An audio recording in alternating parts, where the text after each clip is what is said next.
Hello guys, आप सब ने सुना ही होगा कि बहुत जगह हजारों बार भूचाल के झटके आ रहे हैं और वो भी एक एक दिन में।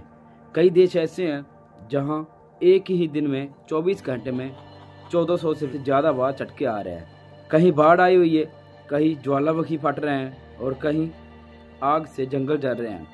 और ये सब अभी की न्यूज़ हैं जो हमने सुनी है और आप सब ने ये इसके बारे में सुना होगा।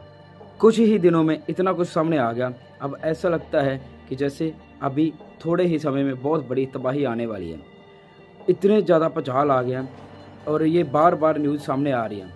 तो सतगुरु ने भी इसके बारे में कई बार फरमाया है कि इस धरती पर पाप इतने ज़्यादा बढ़ रहे हैं कि अब धरती माता भी सहन नहीं कर पा रही।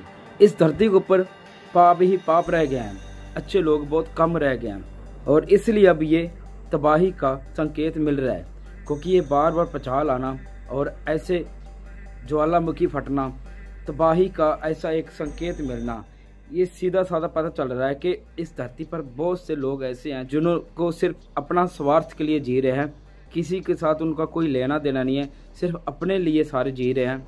क्योंकि जब जब ऐसी चीज़ें स्टार्ट होनी शुरू हो जाती हैं तब तब इस धरती पर ऐसी प्रलय आने की संभावना जरूर बढ़ जाती है। और अभी भी वो संकेत हम सबको मिल रहा है और किसी न किसी रूप में प्रलय जरूर आती रहती है। और इतना कुछ देखते हुए भी लोगों के अंदर बिल्कुल भी अभी भी इस चीज़ का बिल्कुल भी मुँह नहीं जा रहा कि हमें अब सुधरना चाहिए। इतना कुछ हो रहा है, तबाही के दिन भी दिख रहे हैं सबको और लोगों का स्वार्थ पहले से भी ज़्यादा बढ़ता जा रहा है और किसी के भी मन में ऐसी चीज़ें नहीं आ रही कि हमें अब सुधरना चाहिए। तो तीसरा विश्व युद्ध भी बहुत चांस दिख रहे हैं कि कभी भी वो स्टार्ट हो सकता है। लेकिन फिर भी लोग अपने स्वार्थ में फंसे हुए हैं, एक दूसरे के मुंह में फंसे हुए हैं। इतने स्वार्थी होंगे कि उनको भी मौत के भी बिल्कुल याद नहीं कि हमें एक दिन मौत भी आनी है। और मौत को भूल कर सबके सब इतने सेल्फिश हो गए हैं कि उनको ये लगता है कि हमने इसी जहान में ही रहना है। उनको अपनी मौत तक भी नहीं याद, बल्कि सबको पता कि ये जहान हमारे लिए नहीं है, हमारा जहान कोई और है। लेकिन फिर भी लोग इतने स्वार्थ हो गए, उनको ये लगता है कि हमने इस जहान में रहना है और सेल्फिश होके मौत को भी भूल गए कि हमें एक दिन मौत भी आनी है। और अब इंसान पाप ही पाप करते जा रहा है और इसलिए कुदरत भी इशारे दे रही है कि जल्दी ही कुछ होगा। लेकिन इंसान फिर भी अपनी मैं में लगा हुआ है और खुद को बनाने में लगा हुआ है। उनको बिल्कुल भी इस चीज़ का डर नहीं है कि कुदरत के साथ क्या हो रहा है और हम क्या कर रहे हैं और आने वाला टाइम हमारे लिए कैसा आ सकता है। किसी ने एक बार सतगुरु से, हमारे पिताजी से क्वेश्चन किया कि पिताजी ये बार बार इतने तबाही क्यों आ रही है, बार बार ऐसे भूचाल क्यों आ रहे हैं, इस धरती पर इतनी जल्दी जल्दी से ये हमें संकेत क्यों मिल रहे हैं। तो सतगुरु ने इसके बारे में जवाब दिया कि शायद ये हमें संकेत दे रहे हैं कि इस दुनिया को संकेत दे रहे हैं कि अब भी आपको सुधर जाओ, अब भी सुधरने का चांस है। इसलिए छोटे छोटे झटके, इतनी इतनी तबाही जो आ रही है, तो ये मालिक दे रहा है, इशारे दे रहा है कि अब भी टाइम है, सुधर जाओ। लेकिन लोग फिर भी सुधरने का नाम तक नहीं ले रहे। और जब ऐसा टाइम आ जाता है, धरती माता पर इतने पाप होने लग जाते हैं, तब धरती माता को इस चीज़ का बहुत दुख होता है और वो कब तक ये चीज़ को सहन कर पाएगी। और एक ना एक दिन ये तबाही जरूर ही आएगी। और स्पेशल सतगुरु ने इस चीज़ के बारे में बताया कि ये सब चीज़ें जो मालिक ऐसे संकेत देता है, कुदरत ऐसे संकेत देती है, इस सबको एक दो दिन के लिए ये चीज़ें याद रखी, फिर भूल जाते हैं और अपने उसी मोह माया में खो जाते हैं। लेकिन किसी को ये नहीं पता कि कब तबाही आ जाए, कब हमारा जीवन नष्ट हो जाएगा। लेकिन ये जब जीवन खत्म हो जाएगा, जब जो लोग ऐसे संकट में आ जाएगा, तब राम नाम के बिना किसी के पास कोई और रास्ता ही नहीं बचेगा कि हम कैसे बचें। लेकिन तब राम नाम भी उनके काम आएगा जो दृढ़ विश्वासी हैं, जो अभी इस चीज़ को मजाक समझ रहे हैं, जिनको ये लगता है कि हम बच जाएंगे, ऐसा कुछ नहीं होने वाला। तो जो राम नाम का जो एक मजाक बनाते हैं, तो तब जब ऐसा संकट आएगा तब राम नाम ही काम आएगा। और राम नाम ही काम ही उनके आएगा जो दृढ़ विश्वासी हैं, जो सतगुरु के हर एक वचन पर चलते हैं। तो अभी का जो समय चल रहा है बहुत ज़्यादा गलत चल रहा है। लोगों को ये लगता है कि ये ऐसे दुनिया चलती रहती है, लेकिन नहीं। जब जब धरती पर ऐसे पाप होने लग जाते हैं, हदें पार होने लग जाती है, तब धरती माता भी कब तक सहन पाएगी। और कुदरत इस चीज़ का संकेत देने शुरू कर देते हैं कि हाँ अब टाइम आ गया, अब भी आप सुधर जाओ। लेकिन लोग क्या होता है, लोगों को बस कुछ टाइम के लिए याद रहता है और उसके बाद फिर बिल्कुल भूल जाते हैं। और उनको मालिक नाम का तो याद ही नहीं रहता कि इस धरती पर, इस दुनिया में, इस सृष्टि को बनाने वाले एक मालिक है। बात है दृढ़ विश्वास की, कौन मालिक का नाम लेता है और किस तरीके से लेता है। क्योंकि ये जो मोह माया में जो लोग फंसे हुए हैं, इनको भी आने वाले टाइम में इस चीज़ का पता चल जाएगा कि हम कितनी बड़ी हम गलती कर रहे हैं और किस गलत फहमी में हम जी रहे हैं। क्योंकि दुनिया भूल गई कि हमें बनाने वाली भी कोई है, इस ब्रह्मांड, इस सृष्टि, इस त्रिलोकियों को बनाने वाली कोई है।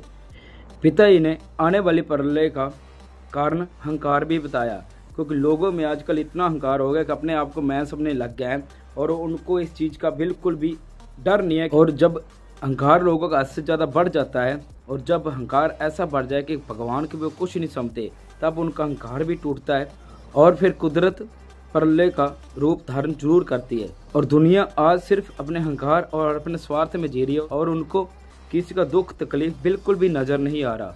और हमेशा ये चीज़ जरूर सुनने को मिली है कि जो मालिक का दिल से करते हैं, दृढ़ विश्वास रखते हैं, जो हमेशा हाजिर नाजर मानते हैं, जिन्हों को दृढ़ विश्वास है, तो उनके ऊपर तो मालिक की हमेशा ही रहमत रहती है। लेकिन जो इस चीज़ को जानकर भी अनजाने बनते हैं या जिनके मन में ऐसे विचार आते हैं कि नहीं ये चीज़ें ऐसी नहीं होती, जो मालिक को नहीं मानते, जिनके मन में होता है कि नहीं ये धरती ऐसी ही चल रही है, जिनके मन में बहुत ज़्यादा वहम है कि ये मालिक का बनाया हुआ कुछ भी नहीं है, जो बहुत ज़्यादा इस चीज़ में आगे बढ़ गए हैं। क्योंकि इतिहास गवाह है, जो लोग हद से ज़्यादा पाप करने लग जाते हैं, जो मालिक को भी भूल जाते हैं, ऐसी एग्जाम्पलें भी बहुत पड़ी हैं। जो मालिक को भूल जाते हैं, जो मालिक को एक टिच समझते हैं कि आप क्या हो, जिनके पास सारा कुछ होता है, तो उनको मार ऐसी पड़ती है तो वो सिर्फ अछूता के अलावा उनके पास कुछ नहीं रहता। क्योंकि उनको मालिक का नाम लेने से भी उनको पता नहीं क्या होता है, लेकिन जब समा वैसे आता तब उनको सिर्फ पछताना पड़ता है। क्योंकि जो राम नाम से जुड़ा रहेगा, जो हमेशा मालिक को याद रखेगा, उनको ही मालिक ऐसे समय में जरूर बचाएंगे। और जो इस चीज़ का मजाक बनाते हैं, तो जब प्रलय और महाप्रलय आती हैं तब राम नाम के बिना ऑप्शन कोई भी नहीं रहती और उनको तब पता चलता है कि हमने कितनी बड़ी गलती कर दी, फिर उनके पास पछताने के अलावा कुछ नहीं रहता। तो इसलिए जो भी वीडियो को देख रहे हैं, प्लीज़ इस वीडियो को शेयर जरूर करना और हर एक सत्संग प्रेमी तक और नॉन प्रेमी तक की वीडियो जरूर पहुँचे, ताकि लोगों को पता चले कि ये जो तबाही चल रही है, जो इतनी बड़ी तबाही आ रही है, जो हमें प्रलय देखने को मिलती है, जो आने वाले समय में आएगी, लोगों को पता चले कि कब आती है। क्योंकि जब जब इस धरती पर इतना बड़ा पाप होता है, तब तब इस धरती को बचाने के लिए, इस धरती की रक्षा करने लेकर अवतार आता है। और जब जब इस धरती पर कोई अवतार आता है, तो उस अवतार का कोई जब मजाक बनाता है, तो ऐसी तबाही और प्रलय देखने को जरूर मिलती है। और अभी सबको पता है धरती पर कौन अवतार है और इस धरती को बनाने वाला कौन है। जब उनके खिलाफ ही लोग उनकी मजाक बनाने लग जाएगा, उनका जब मजाक बनाने लग जाते हैं, उनको जब लोग हद से ज़्यादा मजाक करने लग जाते हैं, तो उनका फिर हशर ऐसा होता है कि उनके कुले तक भी याद रहती हैं। सतगुरु ने कितनी बार वचन कर दी, कितने सत्संग कर दिया, ऐसे कितने सत्संग हमने सुन लिए कि आने वाले समय में सतगुरु ने बात की कि आने वाला समय बुरा ही बुरा है, जो समय चल रहा सही है, आने वाला बुरा ही बुरा है। तो उन पर जो सतगुरु पर जो दृढ़ विश्वास है वही बचेगा और उनके बिना कोई नहीं बच पाएगा। और जो आने वाली प्रलय है उसके बारे में सतगुरु ने बहुत बार वचन किए हैं कि कैसे आ रही है और कुदरत के साथ जो खिलवाड़ हो रहा है, उनके बारे में सतगुरु ने बहुत ही अच्छे से हमें बता रखा है।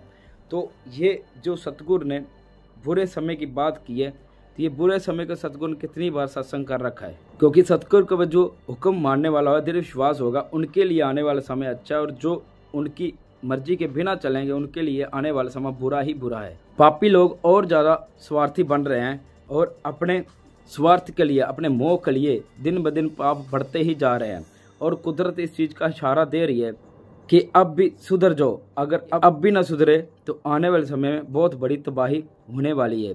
क्योंकि लोग बिल्कुल इस चीज़ को भूल बैठे हैं और ये आने वाली प्रलय चाहे युद्ध से हो, चाहे बाढ़ से हो, चाहे आग से, ये प्रलय तो जरूर ही आनी है। क्योंकि अब ये अति इनकी हो चुकी है और लोग इस चीज़ को बिल्कुल भूल गए हैं कि ये चीज़ें हमारे साथ हो सकती है। लोग इतने पाप कर चुके हैं, इतने बुरे बुरे कामों में फंस चुके हैं कि उनको लग ही नहीं रहा कि हमने भगवान का नाम लेना है या आने वाले समय के बारे में सोचना। उनको अभी की बस लगी हुई है और अपने ही मोह माया में फंसे हुए हैं। बाकी सतगुरु ने ये भी वचन कर रखे हैं कि जो सतगुरु पर दृढ़ विश्वास रखता है, 3 वचनों का पक्का है, तो उनके पर ऊपर एटम भी गिरेगा तो भी उनका बाल बाका नहीं कर पाएगा।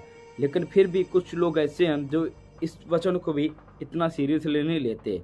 सो प्लीज़ माल पर दृढ़ विश्वास रखो, सेवा सिमरन करते रहो, थोड़ी सी दुख तकलीफ आती है तो उसको हंस के कबूल कर लिया करो, क्योंकि सतगुरु हमारे ऊपर पहाड़ जितना दुख कंकर बना के भेजता है।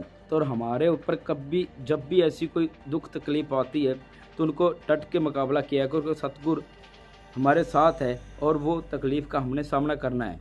सो वीडियो अच्छी लगी तो प्लीज़ इसको शेयर जरूर करना और मिलते हैं एक नेक्स्ट टॉपिक के साथ। तो थैंक यू सो मच।